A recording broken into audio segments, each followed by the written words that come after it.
만약 아직도 무엇인가 할 것이 남아있다면 지금까지 한 일은 아무것도 없는 셈이다. 모든 시대에 걸쳐 가장 위대한 수학자이자 과학자였던 가우스가 늘 하던 말입니다. 물론 그것은 문제는 완전히 이해할 수 있을 정도로 풀려야 하고 그렇지 않으면 풀리지 않은 것으로 간주되어야 한다는 것을 의미합니다.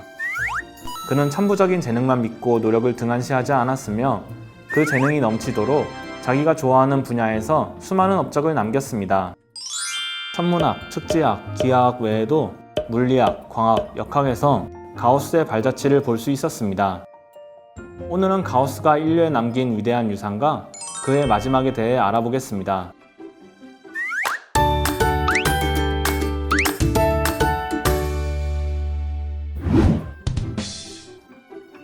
베를린에서 알렉산더 폰 훔볼트는 20년 이상 지구 자기장에 관심을 갖고 측정하고 있었습니다. 그는 지구 자기 북극과 지질학적인 북극이 일치하지 않으며 매년 자기 극은 조금씩 위치가 변하고 태양으로부터의 자기 폭풍으로 자기 강도가 불규칙 변화가 있다는 것을 알고 있었는데요. 그는 가우스의 수학적 재능이 더 나은 측정을 가져오리라 생각하고 가우스에게 베를린으로 와 그의 학회에서 같이 일할 것을 요구했습니다. 하지만 보수 문제로 거절하다 가우스는 조교 한 명의 고용을 제의했고 그 결과 1831년 9월 젊은 실험 물리학자 비렐름 에두아르트 베버가 가우스와 함께 일을 하게 되었습니다. 가우스와 베버는 지구 자기장에 대한 새로운 지식을 이끌어내고 전기 법칙들로부터 키르히호프의 법칙을 유도하였습니다. 1832년에는 지자기력의 절대적 측정이라는 논문에서 절대 단위계를 도입하여 물리학에서 정량적인 측정에 대한 새로운 원리를 제시했으며 가우스의 새로운 관찰 방법을 통해 지구의 자기장을 이전에 비해서 월등하게 정확한 방법으로 측정할 수 있게 되었습니다. 가우스와 베버는 1833년 전류가 나침반 바늘에 영향을 준다는 한스 크리스티안 웨르스테드의 발견과 마이클 패러데이의 유도 전류 발견을 토대로 전자석 전신기를 만들었습니다. 독일 게팅겐 물리협회와 관측소를 연결한 전신기의 선은 약 1km에 달했고 전신기를 통해서 짧은 매물을 교환했기 때문에 이 장치는 실질적으로 이용된 최초의 정기적 전신기였습니다. 자기 관측을 위해 관측소에 자기 기록계를 제작했으며 자기장에서 수평 밀도를 측정하는 방법을 개발하기도 했습니다. 그리고 1838년 지자기의 일반 이론을 통해서 지구의 자기장의 원인이 지구 내부에 있다고 했고 나중에 북극의 오로라에 의한 자기 혼란과 같은 다른 요인들도 고려되었습니다. 또 베버와 함께 자기학회를 설립했는데 세계 곳곳에서 지구의 자기장을 측정하는 것을 지원하는 단체였습니다. 이러한 가우스와 베버의 단위체계는 1881년 프랑스 파리에서 개최된 국제회의에서 약간의 수정을 거쳐 센티미터, 그램, 초를 기본으로 하는 CGS 단위계로 승인되었으며 그의 업적을 기리기 위해 자기력 선속의 밀도를 나타내는 단위로 가우스가 사용되고 있습니다. 가우스는 천문학 분야에서 활발한 활동을 하면서 망원경 개발과 관련하여 광학을 연구하였습니다.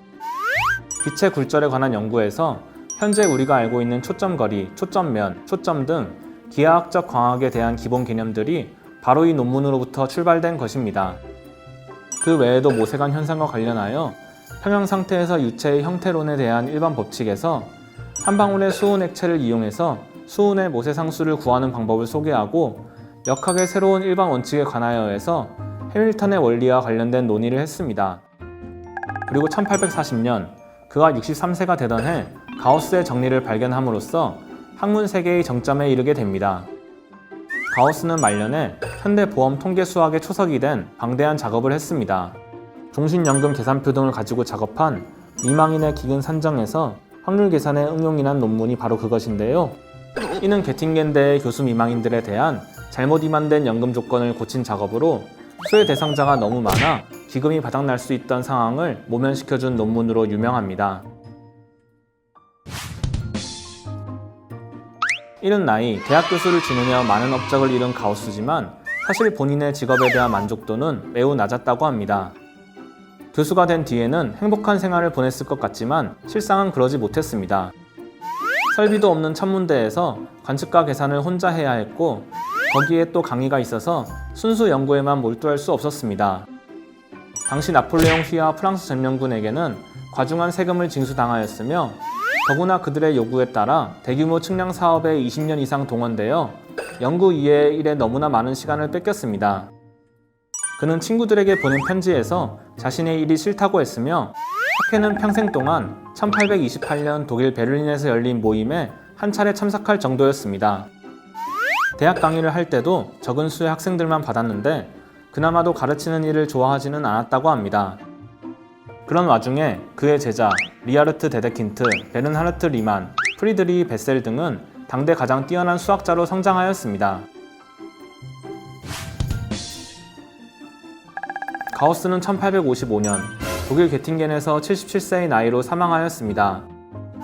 게팅겐의 알바니 프리드호프 묘지에 묻혔고 가우스의 사위 하인리히 에발트와 가우스의 가까운 친구이자 전기 작가였던 볼프강 자르토리우스가 그의 장례식에서 추도사를 맡았습니다. 이때 가우스의 죽음을 매우 안타까워한 하노버의 왕 조지 5세가 그를 기리는 메달을 만들었는데 하노버의 왕 조지 5세가 수학의 왕자에게 라는 문구가 적혀 있었으며 이후 수학의 왕자는 가우스를 지칭하는 말이 되었습니다. 가우스 사후 그의 뇌는 현재까지 보존되고 있습니다. 저명한 해부학자였던 루돌프 바그너는 천재들의 뇌가 어떻게 다른가에 관심이 많았고 생전 지적 능력이 뛰어났던 사람들의 뇌를 수집했는데 그중 친구 가우스의 뇌 또한 연구 대상이었습니다. 뇌의 무게는 1.492kg, 대뇌의 부분이 219.588 세제곱센티미터였고 혈액질이 많이 발달되었다는 사실이 발견되어 20세기 초에 그의 천재성을 설명하는 증거로 제시되었습니다. 가우스의 일기는 1796년 3월 30일부터 1814년 7월 9일까지 쓰였고 그가 죽은 후 1898년에서야 발견되었습니다. 가우스가 발표하지 않았거나 친구들과의 편지에서 간략히 언급했던 매우 많은 양의 수학적 결과를 담고 있었기 때문에 그의 수학적 업적을 판단하는 것에서 중요한 자료가 되었는데요. 총 146가지의 발견에 대한 간단한 증명과 계산 결과, 수학적 정리의 단순한 주장 등이 담겨 있어 이 내용들로부터 대수학, 해석학, 정수론 등에 관한 그의 위대한 발견들을 추적할 수 있게 되었습니다. 이 일기에서 가우스는 그동안 보여주었던 신중함과 어려움의 가면을 벗어버렸습니다. 그는 수많은 발견들을 자신의 엄격함, 아름다움, 종합성에 대한 기준 때문에 발표하지 않았는데 일기를 통해서는 그와는 다른 모습도 보여주었습니다. 아르키메데스가 유레카를 외쳤듯이 그는 일기를 통해서 새로운 행복이 솟아나도다, 개간을 정복하였다 등의 표현으로 발견에 대한 기쁨과 환희를 나타내었습니다.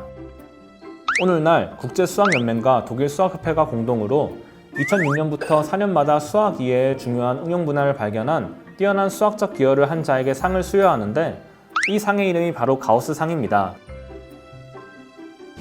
죽기 전 손자에게 보낸 편지에서 자신의 삶은 불행했다고 말한 가우스. 자존심과 자부심이 강해 남을 인정하는 데 인색했다는 평가를 받기도 했지만 그의 학문적 업적에 있어 이의를 제기하는 사람은 없을 것입니다.